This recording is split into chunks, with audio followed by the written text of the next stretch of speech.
Y'all want to know who's going to win the Super Bowl? You want to know who's going to pick last? Do you want to know who's going to win the MVP? The same dude that should have won it last year, in my opinion. We'll talk about that today here on Locked On NFL. The barbershop is open and Tony Wiggins has a chair for you. He's ready with some real NFL talk. The local experts of Locked On bring their expertise, and Wiggy is ready with his clippers and shears. Sit down and enjoy. The new Locked On NFL starts now. Locked On Podcast Network. Your team every day. It is your team every day here on Locked On NFL. We thank you for making us your first listen. I am Tony Wiggins, the host of the Locked On NFL afternoon version of the show. We are here every single day, twice a day, giving you all the news from around the NFL that you need to enjoy the National Football League and to make yourself a smarter fan. Today, we have Ross Jackson from Locked On Saints. He is going to be here riding shotgun with me on the show. That is wherever you get your podcast. Make sure you tap into those that location, whether you watch or listen. We will be there every single day. And shout out to the everydayers for joining us. And if it's your first time, you're going to be an everydayer too, because I'm going to give you a reason to come back. Ross Jackson, let me tell you what we're going to talk about today. You ready for it, sir. my man? Yes, sir. Let's get it. All right, so here's where we're going to end up. Who wants to go last? Who wants to go last is this. Normally, when you're asked to go last, it's not a good thing. This is a good thing because who's going to go last is the last team standing, and who's going to go last is who I think is going to be picking last in the draft after this season. All right. Now, who's going to be picking first? Usually when you ask somebody who's going to go first, everybody gets up. Not this one. Nobody wants to go first because it means you're going to be picking first in the draft next year if they don't do a draft lottery like the NBA. But I don't Oh, Lord, please don't. There you go. So who's going to be who's going to go first? This is going to be the team that I think is the absolute worst team in the National Football League this year. We'll talk about that. And at the very top, MVP there, I fixed it. So what do I mean by that? I think they got it wrong last year. Before I even get into it, Ross, let's just revisit that. I ain't never seen a dude win the MVP who didn't win a championship and who statistically there's another guy that got him on all of those stats. One other person beat him on every single stat, but yet still the MVP went to Josh Allen. Yeah, it was a surprising one. I know you and I were very much on the side of like, hey, Lamar's MVP. This isn't a challenging conversation. This isn't tricky to figure out. Like, what happens in the playoffs doesn't matter. All this other stuff. Like, everybody's like, oh, wait, see what happens, blah, blah, blah. It's like none of that factors in. Like, you look at everything at the end of the season, and Lamar Jackson was the better quarterback, the better player, the better playmaker, the better runner, the better passer, the better play. Like, he was all of it, everything. And so it was just shocking to me that ended up being the case. And by the way, you had a Lamar Jackson that outperformed at every passing metric, basically, effectively every passing metric. Josh Allen, despite the fact that they had one of the best run games in the NFL, over 3,000 rushing yards for that team last year, Tony. yeah, that's all of that is crazy, man. Now, Josh Allen is super, super important. He's super important. And I picked them in a show very similar to this. Last year, I picked the Bills to be the worst team in the league. So I'm not that smart. And I think what it is everybody, you wait for the right time to do something for somebody. And it just feels like that's what it is. But make no mistake about it, Josh Allen is very good. Listen to the guys from Locked On Bills talk about just how important he is to the Bills. Trosky, why is Josh Allen the most important player to the future of the Buffalo Bills? You have to look at it this way, fellas. I mean, you're talking about a player that not very often can you say one man can win a football game alone by himself. And we've seen Josh Allen win games in Buffalo since his career started in Orchard Park many, many times by himself. He's a player that's generational. He is an amazing and might be the best athlete that we've seen at that quarterback position. Huge arm and an unbelievable asset for the Bills. And honestly, just arguably the best. All right, he's not the only one. There's another guy, Ross Jackson, that you can say that about. Matter of fact, there's probably 3 or 4 guys in the league that you can say that about. I would say Patrick Mahomes, obviously. Joe Burrow, I've seen him do it. He got a team to the Super Bowl. He didn't even have an offensive line. And this guy right here, listen to Kevin Oestreicher. I think people just forget that DeAndre Hopkins is a Raven, honestly. It just feels like that move was made and then kind of was brushed under the rug, hasn't really been talked about a ton. I think DeAndre is an awesome addition for the team. Obviously, as we've talked about on the show, he's not prime DeAndre Hopkins. He's not prime Texans DeAndre Hopkins, anything along those lines. But I think he is an upgrade over what you've had at wide receiver 3 for the past couple of years. All right, so we're not talking about DeAndre Hopkins, but we are talking about the person who is going to be throwing him the football. Lamar Jackson will. This is not maybe. This is something that Ross Jackson has told me to do. Be intentional. Yes. Lamar Jackson will win the MVP, the one he should have won last year. He's going to win it in 2025. I love it. And I see no reason not to assume or believe, at least be willing to believe that that's the case. I think that the other player that I would absolutely throw into this conversation, if I wanted to throw a little bit of a wild card in here, is going to be Jaden Daniels, the Washington Commanders quarterback. Because second year MVPs are a thing, man. Like second year MVPs are a thing. You know, you get to see them their rookie year, and then they come back, and then there's high expectations. If they meet those expectations, they're typically in MVP conversation at that point. So I would certainly put him in that category as well. But I do think that the addition of DeAndre Hopkins, the continued reinvestment in the run game in Baltimore, which can keep a little bit of pressure off of that passing game, and of course, the very high floor of Lamar Jackson, who is an outstanding passer and an outstanding rusher, now with better weapons, now with another year in that new system or recently new system. I think he is somebody right now that I would consider and have to consider, even though he wasn't the guy that was officially handed the title last year, I would have to consider him the odds-on favorite going into this season. Yeah, me too. You know what? I'm going to do a parallel since it's NBA season. And, of course, FanDuel, we're talking all about the NBA right now. I saw that Jokic averaged 29, 12, and 10 this year, and he didn't win the MVP. Insane. But I see the dude that did win the MVP, and I see exactly why he won it. So now what you have to do is not only do you win it, or if they give it to you, you have to tell people why. And see, so Josh Allen didn't do that for me last year, right? I think Lamar Jackson is going to come back with a vengeance this year. By the way, I think you must owe David Harrison money to put Jaden Daniels in this conversation. But I will tell you this: the other day consider my Louisiana contribution to the show today. The other day we did a show about statistical leaders. And we both picked Jaden Daniels to lead the NFL in passing. So you are not. I'm just giving you a hard time, man. I'm going to do that anyway. All right, here's what we're going to do. I'm going to tell you who's going to pick first next year. And in getting there, I'm going to tell you it's not the same team that picked first last year, but we're going to talk about them too, just because that team is Tyler Rowland. And anytime I get a chance to add the madman to the show in a negative way, that's exactly what I'm going to do here. Stick around here on Locked On Jaguars. We'll do it in just a second. Today's show is brought to you and sponsored by our friends over at FanDuel. The NBA playoffs are in full swing, and every night, just like last night, it delivers highlight-worthy performances. Jalen Brunson was the truth last night. And maybe a momentum swift for the Knicks. We'll see if they can go back to Indiana and steal Game 6. FanDuel makes it easy to stay in the game before tip-off and live with player props, performance, trends, and same-game parlays. Fans have more ways than ever to play smart and win big. Here's what you need to do. If you're new to FanDuel, it's the perfect time to sign up. Head to FanDuel.com and place your first $5 bet. If it wins, you'll get $200 in bonus bets. You heard me. If it wins, you'll get $200 in bonus bets. Make every moment more with FanDuel, the official sports betting partner of the NBA.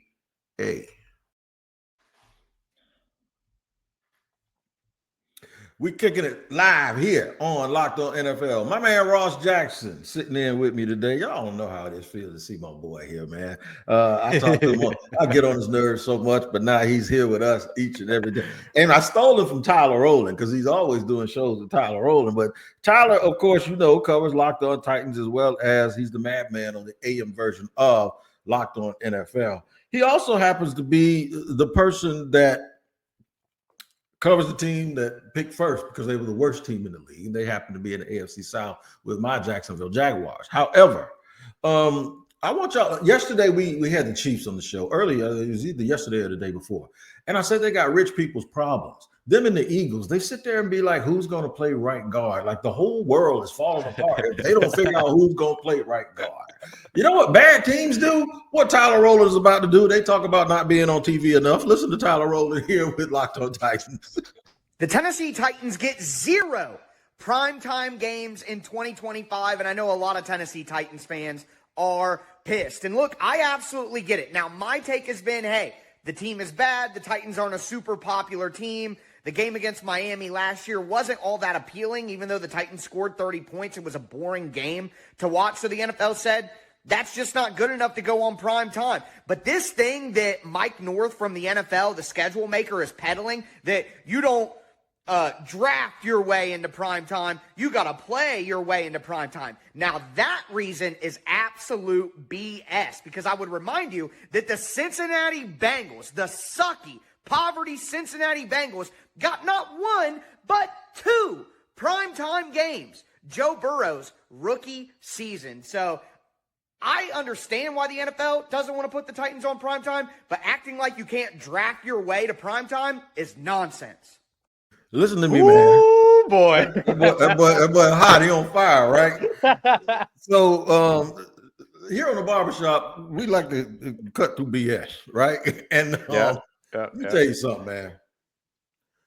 He still ain't as good as Matt Derry.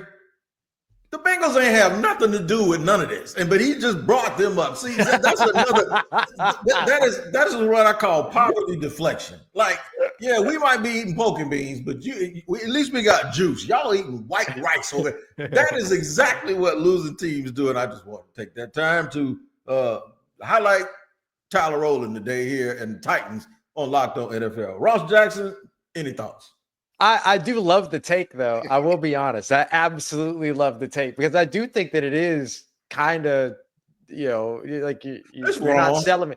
Yeah, you're not selling me on the idea that you can't draft your way into prime time. Teams do it every single year. Nope. And it does further my conviction that Cam Ward is the most undervalued number 1 overall quarterback I think I've ever seen. Ever. I've watched the Rams draft subpar. I have watched the Jets draft subpar. I've watched all these teams in the top 3 or whatever draft these quarterbacks that had no business being drafted that early, and walk their way into, oh, this might be the guy that turns the franchise around, blah, blah, blah, blah, blah.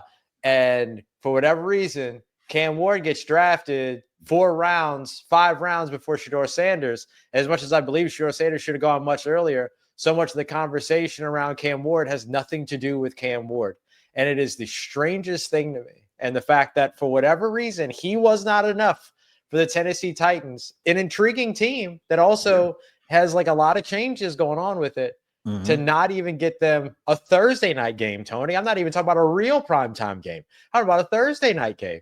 Couldn't get him anything. There is something to that, and it does further my concern that Cam Ward is just completely disrespected in the NFL right now. Yeah, you know what? He's so disrespected that he was picked, and then a rumor came out that Travis Hunter was going to Jacksonville, and they immediately switched the draft about Travis Hunter. Everything changed. Like, as bad as I feel about that, I actually feel bad for everybody else, and here's why. Because I think in a sneaky way, it's going to light that kid up. I think he's going to be really, really good in Tennessee. Me too. And we're going to see it. And I'm picking at him right now. I'm doing this right now, but I really, really, really, if I'm really transparent with everyone, they by accident had something that really, really good happen for them. There's no pressure on that kid whatsoever. Not at all. Not at all. I tell you what, there is pressure on, the team is going to pick first next year, right? After this season.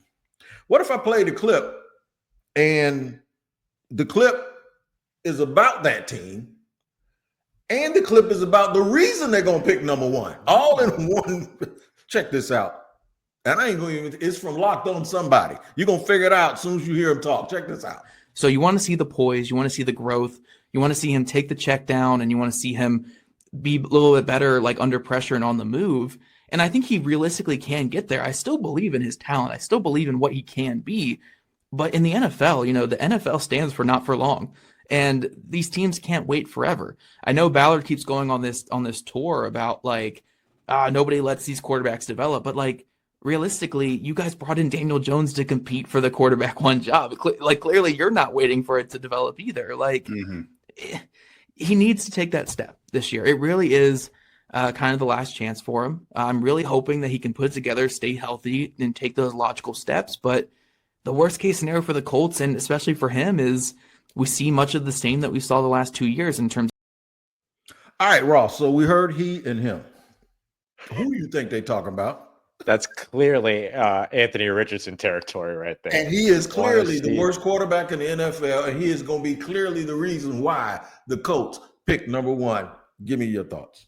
Yeah, no, I was having a conversation with a few other media members here in New Orleans about who will be the team to pick number 1 overall in 2025. And we were wondering if the Saints would the New Orleans Saints would potentially be that team. ESPN dropped their FPI rankings. The Saints are bottom. They're dead last. They're behind the Cleveland Browns, behind the Tennessee Titans, the other teams that are typically a part of this conversation. But I mentioned the Indianapolis Colts because I don't see where their building blocks for success are.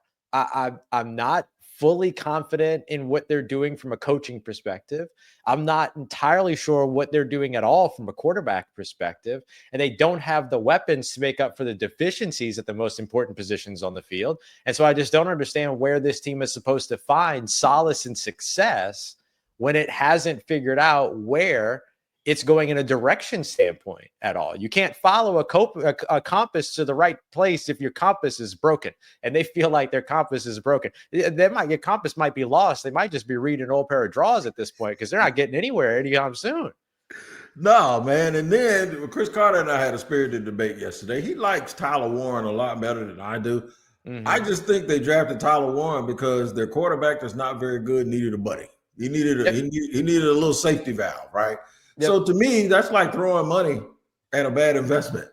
Like, you mean you use your 14th overall pick on a player that your sole reason for picking him, other than the fact that you probably think he's pretty good, is we need to help the other dude. To me, that's a problem. But here's what you did if you're the Colts. You drafted Tyler Warren, and then you put yourself in position to draft Tyler Warren as old quarterback next year in 2026 because of how bad you're going to play in 2025. You see, it's the building blocks for the future, not for the now. You know, you the little meme, you that meme, that dude on Twitter that be doing this. You that meme, or the brother that's on YouTube somewhere like we are, and he's sitting there narrating, and he's just pointing like this, like, you see, Ross coming on here trying to sound smarter than me. On shows like this, they known to get rid of people that's smarter than the host. So, yeah, I know. When's the next time you're going to catch me here with Tony? I don't know. It might not happen anymore. I ain't lying, man. You come here with all those good opinions. We don't do that, Ryan. We say dumb stuff around here, man. What's wrong with you? All right, here we go. We're going to make a prediction on who's going to win the Super Bowl. Who wants to go last? Usually when you say who wants to go last, nobody does. Everybody.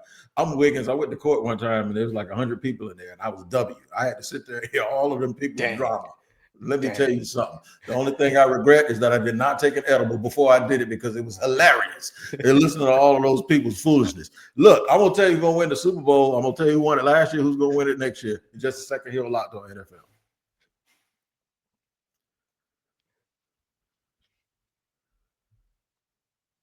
Remember those rich people problems I told you about? How when you have prosperity, the things that you say and worry about. Well, Louis DiBiase, my man up at Locked On Eagles, they won the Super Bowl last year. The other day, Louis, I think he said AJ Brown's the greatest receiver in the NFL. He said Nick Sirianni is the greatest coach in Eagles history. You know, when you win the Super Bowl, everybody's great. Well, Louis is up to it again. Listen to this. What he says about Lane Johnson. You could make the argument that Lane Johnson, whether, removing the left tackle and right tackle position, just combining both, you could make the argument Lane Johnson is the greatest tackle in NFL history. Like, he has that kind of resume, 2-time Super Bowl champion. He's been to 3 Super Bowls. He's been a part of so many different Eagles eras, and he's always been such a consistent part of the solution. He's been an incredible leader on and off the field. He's overcome so much adversity. The mental illness part of this, how he almost hung up the cleats. He almost called it a career multiple times. And for him to bounce back from that and still play, go through all of this, and still play at the level that he has, I think he's one of the most underrated players in NFL history. Listen to me, man. Okay. I love Louis. That's my dude. But Lane Johnson Ain't even the best tackle to ever play in Philadelphia. That's Jason Peters. But he said the man is the best tackle in NFL history. I'm going to tell you what, man, when people start winning, they just say anything and wear any kind of shirt. You see those dudes hit lotto, they got them ugly shirts on. That's what Louis just did. Louis just went ugly shirt on Locked On NFL. Come on, Ross, talk to me. My favorite part about that, too, is not only that Lane Johnson is the greatest tackle in NFL history, but he's also the most underrated tackle in NFL history. You can't. I love Louis too. I'm gonna call him after this, bro. You can't do both. You can't do both. You got to pick a lane. But I gotta agree with you. I think Jason Peters was better ones. You've got guys in the history of the NFL like Walter Jones. You got guys in the history of the NFL, like Jonathan Ogden, Tony Baselli, like Willie Rofe. Right, Willie Rofe was somebody I was gonna bring up too. Like you go all the way back to oh gosh, who was the Jim Parker? All the way back to Jim Parker. Yeah, right? man. Like, I don't think you can make the argument that Lane Johnson is the greatest tackle in NFL history. Oh, yeah, you can. Yeah, you can. If you eat a Philly cheesesteak and you up there with Louis, you can say. Yeah, I guess in that case, when you win enough, you can make all the claims. You can make every claim.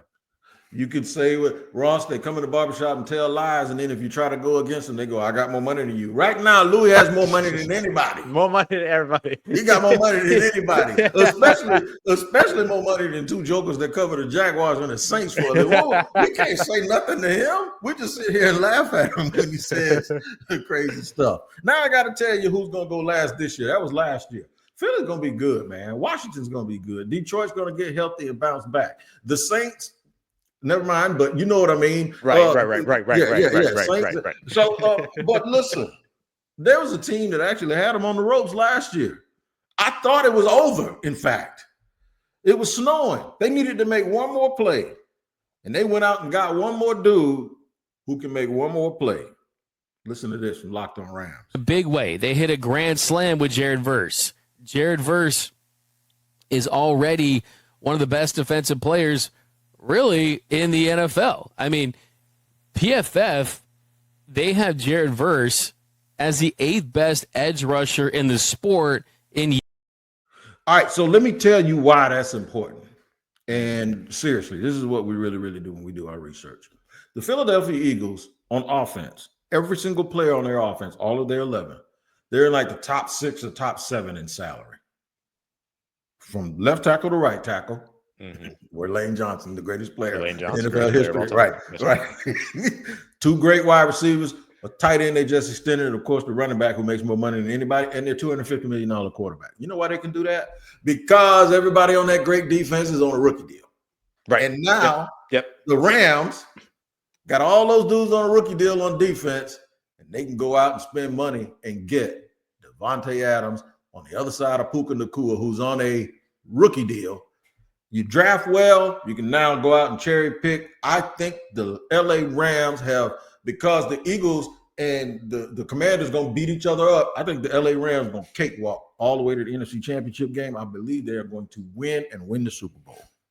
I love their offseason too, adding Devontae Adams to that offense. Like you said, you have the money now to be able to go out there and make those kinds of moves. You give Matthew Stafford another great piece at wide receiver, like you mentioned. But in the draft, they got a really, really underrated, very, very good tight end in Terrace Ferguson coming out of Oregon.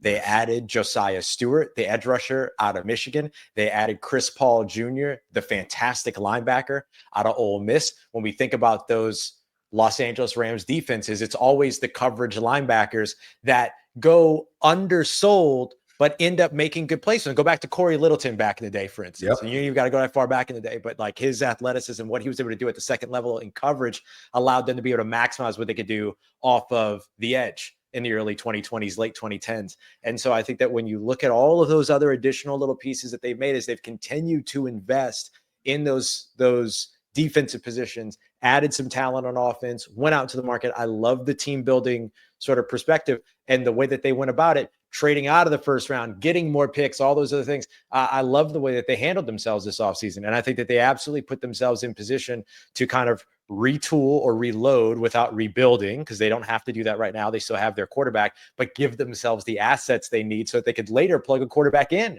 when they're ready to do that too, Tony. So I love the fact that like this is a team that's going in with no concerns about its future and everything that it needs right now for its present.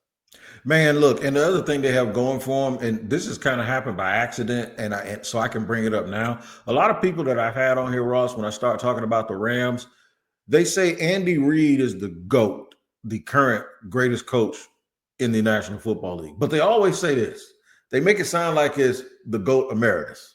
They sound like the GOAT, the guy that's really the best coach is Sean McVay.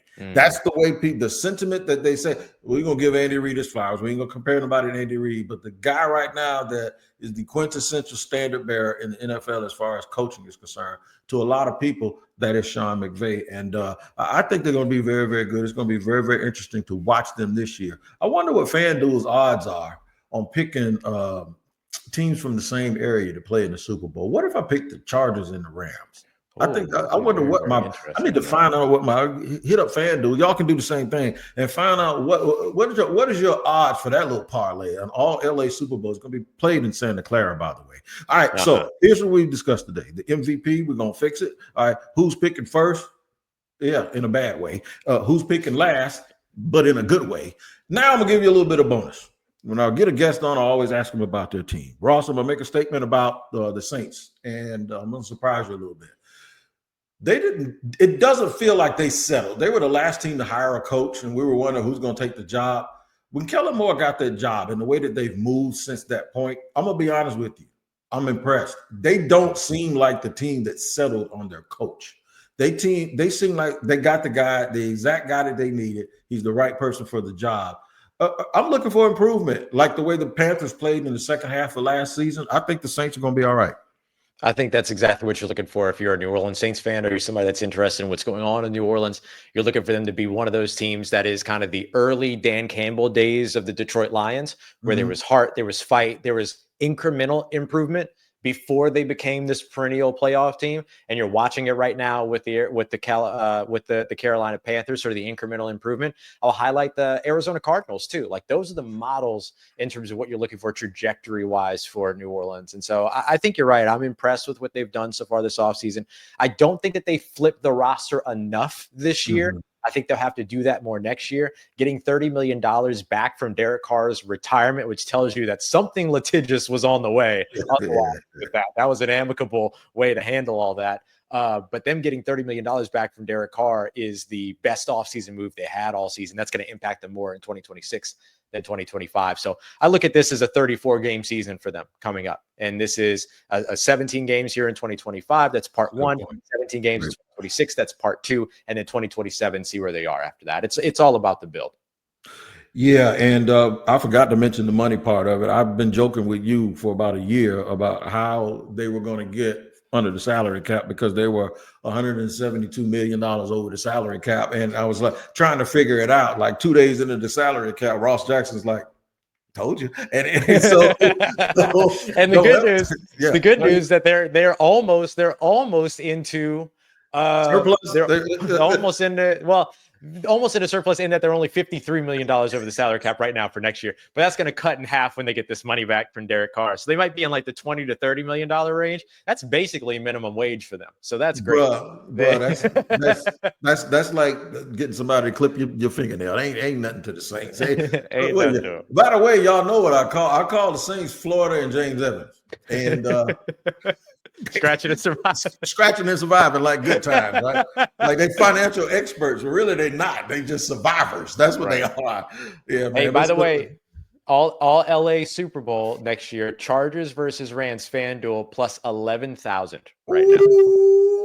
Did we just give it to you? See, that's what we do for our sponsors, and we do that for y'all. We helping y'all out. It's plus 11,000. Wow. I'm telling you what, man, that sounds like a lot of fun. It's been fun here today also talking about all of these things that we hope will happen this year in the National Football League. If you want to go in depth, though, and look team by team, make sure you check out Locked On NFL Scouting with Kyle Krabs and Joe Marino because they are very, very smart. They're the best in the business. And they know these teams and they'll make you a smarter fan, whether it's for fantasy football or whatever, or just to know more about your 90-man roster. Those guys will break that down for you. Make sure you make that your second listen each and every day. Also, check out Ross Jackson on Locked On Saints, myself on Locked On Jaguars, and, of course, Tyler Rowland in the morning on Locked On NFL. We thank you for joining us for these 30 minutes or 31 minutes. Ross Jackson's got to go tackle the world, and I'm going to do the same thing. Have a nice weekend. We'll see you next time here on Locked On NFL.